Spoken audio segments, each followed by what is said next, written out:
aberebire nagabo batugira ngo abamwisire babanze bamukome mikono hamwe n'amaguru batyo babona kumuhonda hamutwe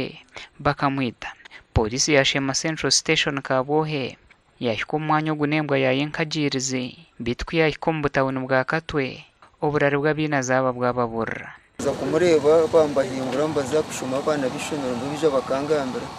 bayimananye kije nkatera gisu bayimanise no kujya mu kikonyo na cyayimana kuga nkatera cyayimana RC1 bayimana nabataka kugaruka bakize nabo bakije bakaturebesana nabambahingura so kuna kandi y'umuntu kamera kumanya kuko nareba ndeba ngo umuntu ashimuka ukwito kwe bashimukwa mu bamwitire samwe bakamureke ahabo kubana areba yayine max mungara zimiguye kimesa ngo barakomere kandi ahiya bara hatarho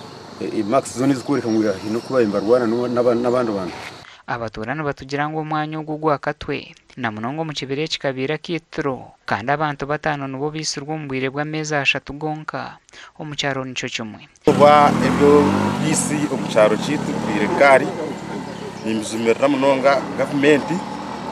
tuteremu umukono gw'ecoma tubase kubansa ebukorwa nkebi omucanga kitu ahuje n'umuntu n'umwanya gutariho bantu so kwija no ubwo n'umuntu wa kabiri na boss bakamwitira mwanya n'ugumwa bakitira umuntu so guno umuntu wa kabiri saka kacika mweno tinkumanya n'umwanya gutariho bantu kandi rwanza kwizinsa abo kuba cyosire yatuguna umuntu wa kabiri aha mwanya ugumwa. Umugambirizi wa polisi ahabwa bushenye mpango yahamya makuraga ahene kugambira polisi yari negeza ku investigatinga kumanya exactly nice kibireho kandi umuntu ogu ayitirwe ki kandi iki nyenda kumanyiza abantu ba burijo